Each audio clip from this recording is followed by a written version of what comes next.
The kingdom's royal plaza fell silent. Not the polite silence of the ceremony. The silence of 10,000 people forgetting how to breathe. My son was on his knees in the center of the stone courtyard, both hands pressed flat against the ancient moonstone altar, and he was screaming, not in pain, but in something older than pain. Something that had waited 7 years to be heard. Silver light split from his spine like wings. Wolf markings, marks that hadn't been seen since the founding bloodline, erupted across his arms, his neck, his jaw. The High Council dropped to one knee. Then the alphas. Then the nobles. Then every wolf in that plaza, one by one, folded like wheat under wind. Every wolf except the man standing 20 feet away from me. The Alpha King stood perfectly still. His jaw was iron.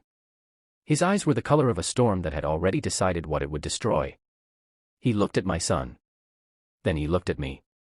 And in the space between those two glances, in that single, arrested second, I watched the most powerful man in the known world understand exactly what he had thrown away. He knew. 7 years too late. He knew. I did not cry.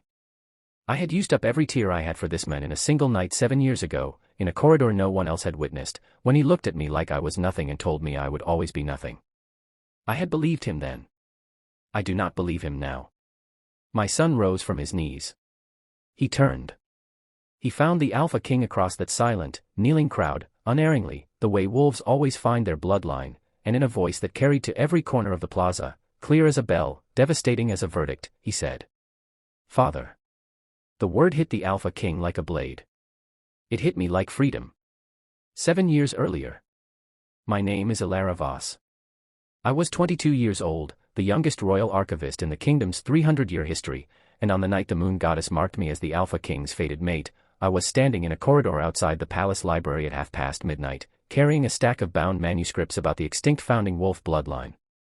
I was not beautiful in the way the nobles meant when they used the word. I was not decorated.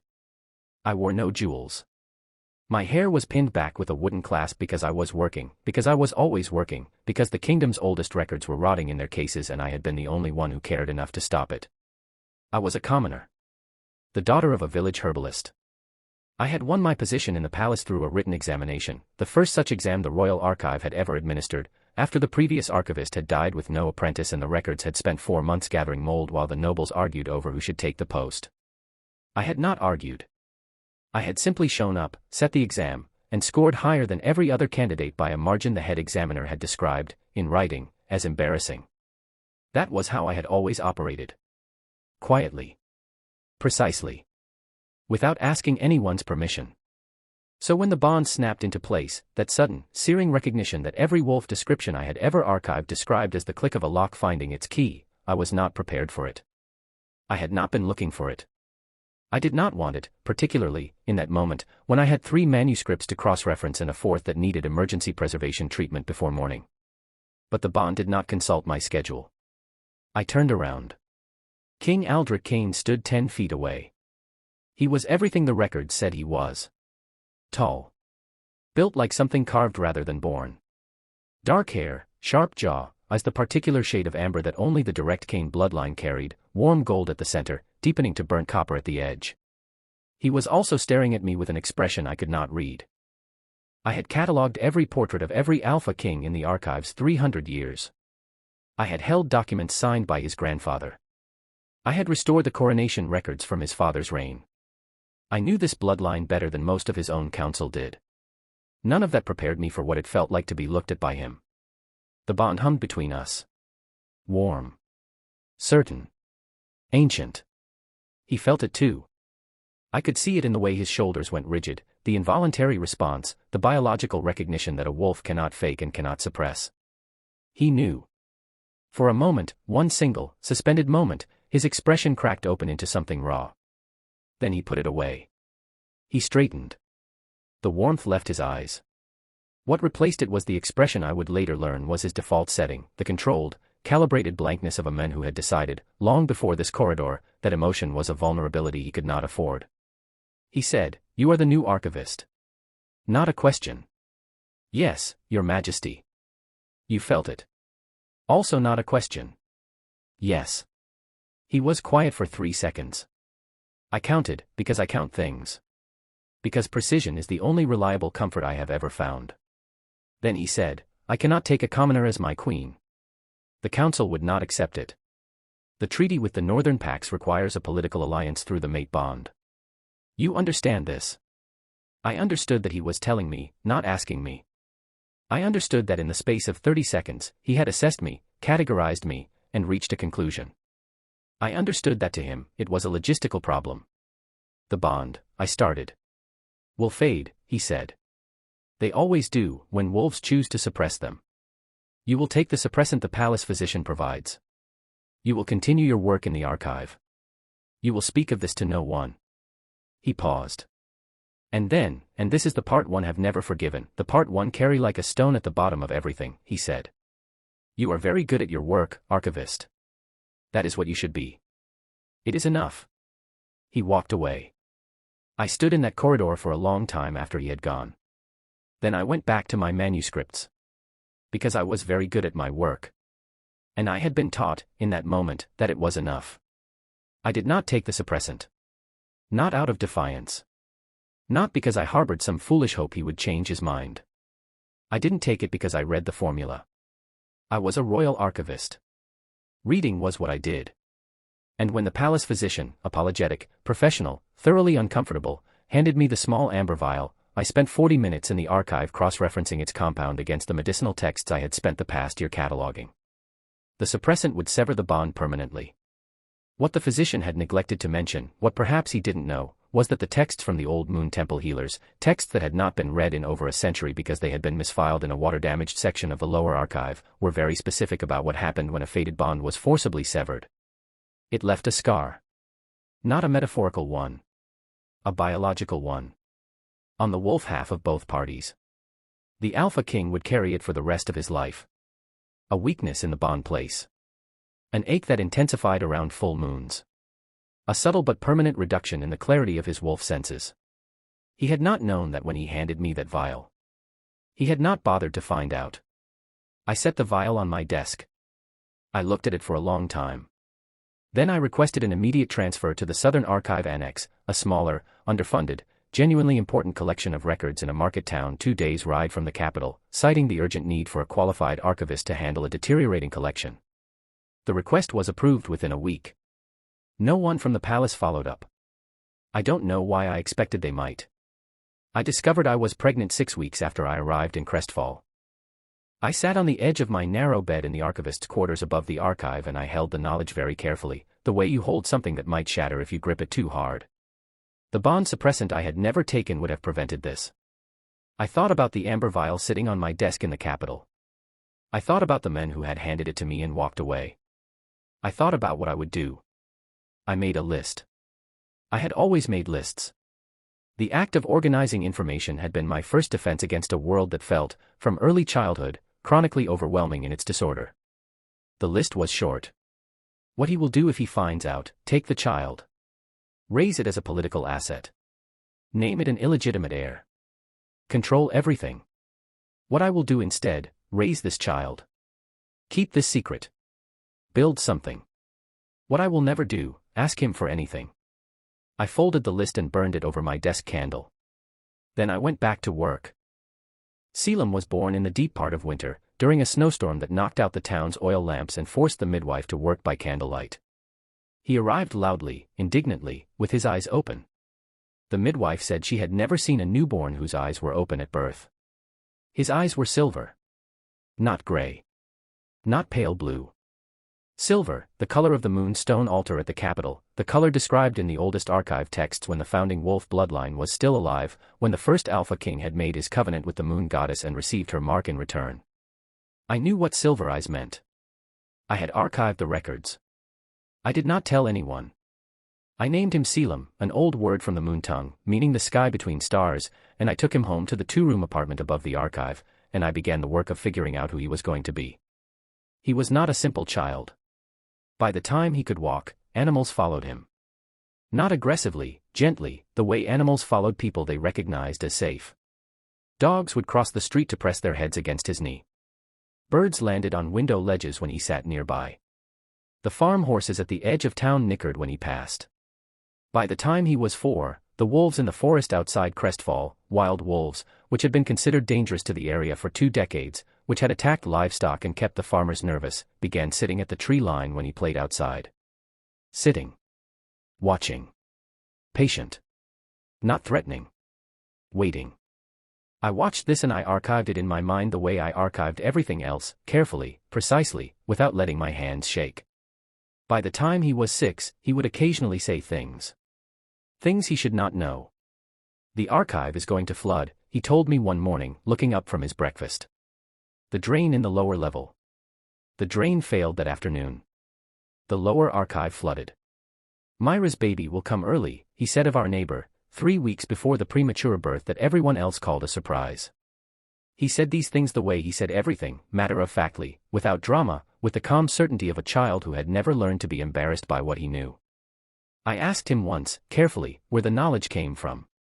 He thought about it for a moment, the way he always thought about questions, thoroughly, without rushing. She tells me, he said. Who? He pointed upward. In the sky. At nothing. At everything. I did not ask again. The announcement arrived on a Tuesday, posted on every public board in Crestfall and read aloud in the town square by the King's Herald. His Majesty King Aldrich Kane will visit the Southern Territories in advance of the Blood Moon Festival. All settlements of 300 persons or more are required to send representatives to the regional gathering at Ashford, 3 days hence. Attendance is mandatory for alpha-blooded citizens and their households. I read the announcement. I read it again. Selim was standing beside me, reading it too. He had been reading since he was 3. Is that the Blood Moon Festival? He asked. The one in the old books. Yes. The one where the moonstone chooses the heir. It was not a question. I looked at him. He was looking at the announcement with an expression I recognized because I wore it myself sometimes, the expression of someone who already knows how something ends and is simply watching it arrive. Yes, I said. We should go, he said. We are not required to go. We are not alpha-blooded. He turned and looked at me. 7 years old. Silver eyes. The absolute, unself-conscious certainty of a child who has never needed anyone's permission for anything. We should go, he said again. I thought about the amber vial. I thought about the list I had burned. I thought about 7 years of building something, a life, a child, a self, in the careful, deliberate way I built everything. Pack your good clothes, I said. The regional capital of Ashford was 3 hours by cart from Crestfall, and by the time we arrived, the roads were choked with people. Wolves from every pack in the Southern Territory. Merchants who had come for the business. Nobles who had come to be seen. Children who had come because their parents had no one to leave them with. The Blood Moon Festival was the oldest tradition in the kingdom. Every 25 years, when the alignment of 3 specific moons created what the Moon Temple called the Convergence Tide, the moonstone altar at whatever location the king designated would activate. The altar was a fragment of the original founding stone, the stone on which the first Alpha King had stood when the moon goddess marked him. In the century since, it had become a ceremonial object, its true power largely considered legend. Every 25 years, it was activated. Every 25 years, it revealed nothing. The scholars had theories. The power of the founding bloodline had diluted. The original covenant had expired. The moon goddess, if she had ever existed as anything more than metaphor, had stopped paying attention. The ceremony had become theater. But this year, there was a prophecy. I had archived it myself, 2 years before I left the capital, a newly discovered fragment from the Moon Temple records, misfiled for generations, retrieved from a damaged section of the lower archive by a junior archivist who had brought it to me because he didn't know what to do with it. I had read it. I had translated it from the old moon tongue. I had filed it under prophetic fragments, unverified. And I have thought about it every day since. The heir of the covenant will declare himself at the convergence tide. He will carry the first marks. He will bend every knee. And he will know his bloodline before his bloodline knows him. I had filed it. I had said nothing. What was I going to say? My 7-year-old son with the silver eyes and the wild wolf escorts has been declared heir by a 1,000-year-old prophecy. I had filed it. I thought about it every day. The king arrived in Ashford the morning before the ceremony. I saw him from a distance, across the crowded market square, surrounded by his guard, moving through the assembled crowd with the contained, deliberate ease of a man who had spent his entire adult life being watched. He had not changed. That was the thing I had not prepared for. 7 years. He had not changed. Same jaw, same posture, same amber eyes scanning a crowd with the particular expression of someone assessing threats rather than people. He had a woman at his side. His intended, the Lady Serana of the Eastern Pack, a political alliance that had been announced 4 years ago and was set to be formalized at the Blood Moon ceremony. Tall, dark-haired, impeccably presented. She held his arm with the practiced ease of someone who had rehearsed this. I looked at them for exactly as long as I needed to, and then I looked away. Selim was watching the king. His expression was unreadable. Selim. He turned to me. "Stay close," I said. He nodded. But he kept looking, over his shoulder, one last time, at the men across the square. "He's sad," Selim said. "He is not someone we know." "He doesn't know that yet," said my son, and turned away. The central plaza of Ashford had been transformed. Torches in iron brackets lined the perimeter. The moonstone altar stood on a raised platform at the center, gray-white stone, ancient, carved with markings that matched the ones I had spent 7 years looking at on my son's skin when he slept, when he didn't know I was watching, when I let myself sit with the full weight of what he was. The crowd pressed in on every side. Nobles in their finery. Pack alphas in their ceremonial colors. Lunas standing with their mates. The High Council arranged in a formal semicircle behind the altar. Lady Serana stood to the king's left, composed and elegant. The high priest of the Moon Temple stood at the altar. The ceremony began at moonrise.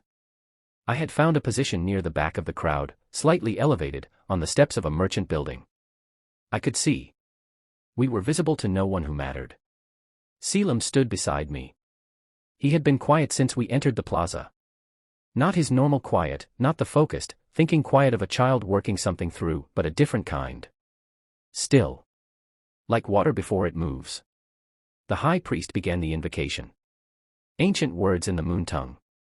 I had translated them so many times I could follow along without effort. We call upon the covenant. We call upon the founding blood. We call upon the promise of the first Alpha King, who swore that his line would never leave the kingdom without a true protector. Moon Goddess, witness us. Show us your choice. The moonstone was supposed to glow faintly. That was all it had ever done, in 25 years of ceremonies over 3 centuries. A faint glow. A sense of warmth. And then the ceremony would conclude, and everyone would go home, and the scholars would write papers about residual lunar energy, and the Moon Temple would issue a statement about the sacred nature of the covenant being beyond mortal measure. The altar began to glow. Faintly, at first. Then not faintly. Then the way fire is not faint. A sound ran through the crowd, not quite a gasp, not quite a word. The sound of 10,000 people updating their understanding of reality. The high priest took a step back from the altar. The king went still. And Selim, standing beside me on the steps, breathed in slowly through his nose. "Mama," he said, very quietly. "I know," I said. "I have to go." The words were simple. The tone was not. He was not asking. I had spent 7 years preparing for this. I had known, in the way I knew things, not through instinct but through evidence, through all the evidence I had accumulated in 7 years of watching my son, that it would come to this. That the prophecy I had filed and said nothing about would find its own resolution. I had prepared for it. I was not prepared. Selim. He turned and looked at me. His silver eyes were lit from within, the way they sometimes were on full moon nights, a light that had nothing to do with reflection. "You always said," he told me, "that the truth finds its own way out eventually. That you can preserve things or you can let them rot, but you cannot make them into something they are not." I had said that. About manuscripts. "I am not a manuscript," I started. "No," he agreed. "You are my mother. And I am going." He slipped through the crowd before I could stop him. I watched him move. 7 years old, slight, dark-haired, silver-eyed, navigating a crowd of adult wolves with the unhurried certainty of someone who had never once doubted their direction. The crowd parted for him. Not dramatically. Not obviously. But they parted, stepped aside, half-turning, giving way without knowing why, the way crowds sometimes unconsciously make room for something they do not yet understand but already, on some animal level, recognize. He reached the plaza floor. He walked toward the altar. The moonstone's glow intensified. The high priest turned. Saw him. I froze. The council turned. The king turned. Selim walked up the 3 steps to the altar platform, stood before the moonstone, and placed both hands flat on its surface. What happened next, I have read about in the founding records. I have read about it in the fragments from the first Alpha King's era. I have read the eyewitness accounts written by the council members who were present at the original covenant. Reading about it and watching it are not the same thing. The light came from him, not from the stone. The stone was only responding, drawing out what was already there, giving form to something that had been contained in a child's body for 7 years, waiting. It started at his hands. Silver white, the color of a moon that has not been filtered through the atmosphere, the pure color that the old texts called covenant light. It ran up his arms, his shoulders, his throat. The markings came with it. The founding marks, the same pattern carved into the moonstone altar, the same pattern depicted in the oldest portraits of the first Alpha King, the same pattern I had spent 7 years looking at on my sleeping son's skin, faded and quiet in ordinary daylight, now blazing. He screamed. Not in pain. In release. The sound hit the plaza like a physical force. Every wolf in the crowd responded, the involuntary, biological response to a dominant call from bloodline above their own, the response that could not be faked or suppressed because it came from a place deeper than decision. They knelt. Every alpha in that plaza went to one knee. Every Luna. Every noble. Every guard. The High Council, one by one, as though folded by an invisible hand. The High Priest, who had witnessed 3 centuries worth of ceremonies in his combined studies, dropped to both knees. Lady Serana knelt. King Aldra Kane did not kneel. He stood, the only standing figure in that plaza, in that entire crowd, and he watched my son with an expression I had never seen on his face before. Not blankness. Not control. Recognition. The light crested. The markings settled. Selim lowered his hands from the altar and straightened, and in the ringing silence that followed, 10,000 wolves on their knees, the moonstone blazing, the covenant light filling the plaza like a second moon, my son turned. He looked directly at the Alpha King. Across all of it, across the kneeling crowd, across 7 years, across the space between a choice made in a corridor and its consequences arriving at last, he looked at the men who had not known he existed. And in a voice that was his own voice, clear and unhurried and certain, he said, "Father." The silence after was different from the silence before. Before, it had been the silence of suspended breath. After, it was the silence of a world reorganizing itself. I did not move from my place on the steps. I watched the Alpha King's face. I had catalogued his expressions from a distance for years, the public ones, the ones in portraiture, the controlled blankness he wore in official functions. I had one memory of his private expression, that single fractured moment in the corridor before he put himself back together. This was the third expression. The one I had never seen. He looked at my son, and then he looked up, scanning the crowd, searching, with the urgency of a wolf who has scented something and cannot locate the source. He found me. I had not moved. I was not hiding. I had never hidden. I had simply built something else in a different place. His eyes found mine across the plaza, across the kneeling crowd, across everything. And I looked back at him. Evenly. Without apology and without invitation. He came to me. The crowd parted for him as they had parted for Selim, but differently, deferentially, because he was their king, while Selim remained at the altar, surrounded now by the high priest and 2 council members who were speaking to him in rapid, urgent tones that Selim was handling with the serene patience of a child who has always known more than the adults around him. The king stopped in front of me. This close, I could see what 7 years had done to him. Lines at the corners of his eyes. A tightness around his jaw that had calcified into something structural. The controlled blankness, up close, looked less like strength and more like the expression of a man who had been holding something very heavy for a very long time. I waited. He said, "Ilara." "Your Majesty." He flinched. "He is." "My son," I said. "Yes." The crowd around us was still mostly on its knees, but they were watching, the way wolves always watch when their alpha is in a moment that matters, with the intensity of an audience who understands that they are witnessing something that will be told about. "Why didn't you?" "You told me," I said, "to speak of it to no one. You told me to take the suppressant. You made the logistics very clear." "I didn't know." "You didn't ask." The words were not loud. They did not need to be. He looked at me for a long time. I was wrong, he said. The words came out with the weight of something that had never been said in public by this man, possibly never said at all. I could see what it cost him. I could see him paying for it. I let myself feel, for exactly one moment, how much I had wanted to hear those words. Then I let it settle, because I had learned, in 7 years of building something without him, that what I needed and what I would accept were not the same as what I had once wanted. Yes, I said. You were. I would like. What you would like, I said carefully, is not the first consideration here. Your Majesty. Another flinch. He needs his father, the king said. He has done very well without one. Ilara. He has done very well, I said again, and my voice was steady, because I had had 7 years to make it steady, because I made sure of it. He is extraordinary. He is kind and he is brilliant and he is patient in ways that astonish me daily. He is everything a king should be. I paused. You had no part in that. You need to know that. You need to sit with that. He sat with it. I watched him do it, the way a person sits with something that cannot be made comfortable, that can only be accepted or refused. I know, he said. Good. I am asking, he said, very quietly, for the chance to begin. I looked at him for a long time. He did not look away. The man who had looked at me in a corridor and categorized me as a logistical problem was still in there. I could see the architecture of him, the habits of control, the managed distance. That had not changed. But something else was visible too, now, that I had not seen in that corridor. He was not managing the distance from a place of coldness. He was managing it because he had never learned another way. That was not an excuse. It was information. I had always dealt in information.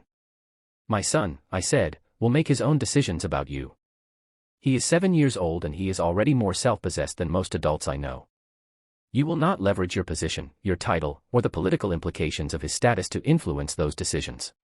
I understand. You will earn whatever he gives you. Yes. And you will never, I said, tell him he is enough. You will not reduce him to a function. You will not look at him the way you looked at me in that corridor. If I ever see that expression on your face when you look at him, we are done. Is that clear? He held my gaze. Perfectly clear, he said. I nodded. Then we can begin. I will tell you what the records say happened next, because I am a royal archivist, and recording is what I do. The High Council formally recognized Selim Voss, Selim Kane, as the records would be amended, as the Crown Prince and true heir of the Blood Moon Covenant, in an emergency session 3 days after the Ashford ceremony. The vote was unanimous. There was no debate. The political alliance with the Eastern Pact was dissolved by mutual consent. Lady Serana, who turned out to be a woman of considerable dignity and very little sentiment about the arrangement, handled the dissolution with more grace than most expected and moved on to what was by all accounts a much more satisfying personal life. The Moon Temple issued a statement confirming that the prophecy had been fulfilled and that the covenant between the founding bloodline and the Moon Goddess remained active, which sent 600 years of theological assumptions into productive chaos. Selim took all of it in stride. He met his father the morning after the ceremony, in a room the council cleared specifically for the purpose. I stood at the door. I did not hover. I did not interfere. I watched my son look at Aldrich Kane with the same calm, comprehensive gaze he turned on everything, assessing, weighing, deciding. Then he said, "You have a lot to learn about being a father." And Aldrich Kane, Alpha King, the most powerful wolf in the known world, said, "I know. Will you teach me?" Selim considered this. "I'll think about it," he said. He thought about it for approximately 4 seconds. "Yes," he decided. "But you have to be honest. All the time. Even when it's hard. Especially when it's hard." "I will try." "No," said my son, with the particular precision he had inherited from somewhere I recognized very well. "You will do it. Trying is what you say when you want credit for the intention instead of the work." Aldrich Kane looked at his son for a long moment. Then he smiled. I had never seen him smile. It changed his face completely. "All right," he said. "I will do it. As for me, I am still the royal archivist. I requested a transfer back to the capital, not because anyone asked me to, but because the main archive still has 3 deteriorating sections that have been waiting long enough. I live in a palace quarters now. Comfortable ones, which still feel slightly strange. Aldrich Kane comes to find me in the archive sometimes, late in the evenings. He sits in the chair across from my desk, always the same chair, because he is a creature of pattern, and he asks me questions. About the archive. About what I am working on. About Selim's childhood, the parts he missed. I answer him precisely and completely, because I deal in information, and because he listens. Which is not nothing. Which is, in fact, a significant thing, from a man who spent most of his life deciding what other people needed to know rather than actually listening. He is learning. Slowly. With effort. With the kind of sustained, deliberate work that I recognize because it is the same way I have always done everything that mattered. He has not asked me to forgive him. I think he understands that forgiveness is not a thing you request. It is a thing that accumulates, quietly, in the space between people who keep showing up. We are both showing up. The kingdom celebrated its new crown prince with 7 days of festival, and on the final night, when the fireworks lit the capital sky silver and gold, Selim sat between his parents on the palace balcony and watched with the expression he had worn since infancy, calm, comprehensive, taking everything in. He turned to look at me. Then at his father. Then back at the sky. It took a long time, he said. Yes, I said. But it happened the right way. I thought about the corridor. The amber vial. The list I had burned. 7 years of building something in the careful, deliberate way I built everything. Yes, I said. It happened the right way. And that is where we leave them. Not with a grand declaration. Not with a perfect ending wrapped in silver light. With 2 people. Showing up. Again and again. In the quiet space between who they were and who they were choosing to become. Ilara never asked for a fairy tale. She built something better. But here is what the story doesn't tell you. What Selim said to his father 3 months later, alone, without Ilara in the room, the conversation that finally broke something open in Aldrich Kane that 7 years of consequence hadn't managed to reach. That moment is coming. If you want to be there when it does. Hit subscribe and turn on notifications so you never miss the next chapter. This channel is built for people who want stories where the women are worth writing about. Where the children are not props. Where redemption costs something real. If that is what you came here for, you are in the right place. And before you go, I want to know what you thought of Ilara. Not romance. Not the reveal. Ilara. The woman who translated the prophecy herself, filed it under unverified, and said nothing. Was that strength? Was that self-protection? Was it something else entirely? Drop your answer in the comments. I read every single one.